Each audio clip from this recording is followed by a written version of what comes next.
Je suis né entre le fleuve et la mer, entre le Doubs et la mer. Je suis né là où les versets coraniques ont bercé mes premiers pas, avant que mes vers ne vous versent dans le flot des lettres.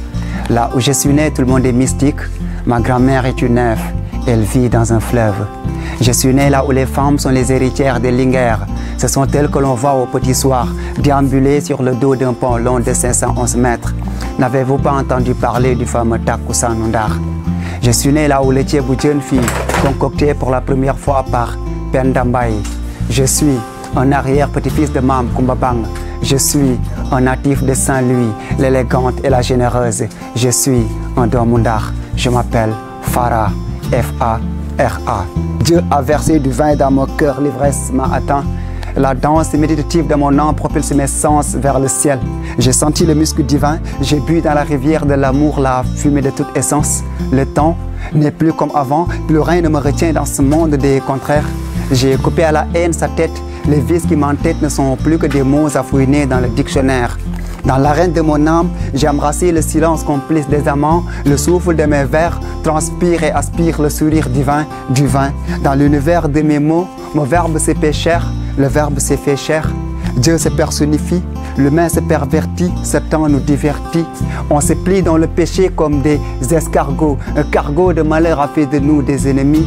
L'argent n'achète pas la paix, le bonheur bat dans l'esprit de nos cœurs, la haine est vilaine. Dieu n'a pas créé le monde dans le désaccord, mais le désaccord fait partie de la vie humaine. Je m'appelle Farah Ndiaye, je suis un artiste poète en Saint-Louisien, enseignant de fonction. Je suis aussi le président du collectif Parlons Poésie. Je viens récemment de publier un recueil de poèmes qui s'intitule Mélopée divine. Et c'est un recueil qui a parcouru un peu ma vie, parce que dans ce recueil, je parle de spiritualité. C'est un recueil qui parle d'un voyage spirituel et ce voyage est symbolisé par un oiseau pèlerin. Et cet oiseau pèlerin vole et contemple le Seigneur dans la transcendance et l'immanence, dans la théophanie et l'épiphanie, dans la temporalité et la spiritualité. Donc, dans ce recueil, le recueil est scindé en 3 grandes parties. La première partie est intitulée Souffle lyrique. Et dans cette partie, je parle des textes. Les textes qui se trouvent sont en rapport avec un peu la temporalité. J'ai parlé de mon royaume d'enfance, comme aurait dit Senghor, en parlant des poèmes comme Ndar, comme identité, africulture. Et j'ai parlé aussi des vices, la haine, la jalousie, et voilà le mensonge. Et la deuxième partie que j'ai intitulée Effluve divine, et dans cette partie, j'ai parlé un peu d'un voyage spirituel, c'est-à-dire de l'élévation spirituelle, ce qu'on appelle dans la spiritualité le tarqiya. Et dans la spiritualité, on parle de 3 étapes. Il y a le tarbiya, il y a le tarqiya aussi, il y a le tasfiya. Et la première partie est considérée pour moi comme une phase de tarbiya, c'est-à-dire une phase dans laquelle j'étais dans une inconscience, c'est-à-dire je ne connaissais pas exactement le sens de mon existence, je n'étais pas encore éveillé spirituellement. C'est pourquoi les premiers poèmes de cette première partie sont considérés comme des poèmes profanes. Et juste au niveau de la deuxième partie, il y a une sorte d'élévation, c'est-à-dire on sent un poète qui sort du domaine profane pour entrer dans le domaine sacré.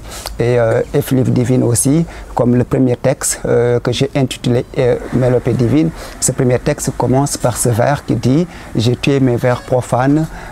Par le souffle spirituel, tel un ivrogne, dis-je au soufi, servez-moi du vin. Donc, c'est-à-dire, il y a une sorte d'élévation au niveau de la deuxième partie. Et tout autour de cette partie, il y a cette sorte d'élévation, ce poète qui se cherche dans la spiritualité, qui se cherche dans le vin, qui cherche la lumière divine. Et la troisième partie que j'ai intitulée Reconnaissance.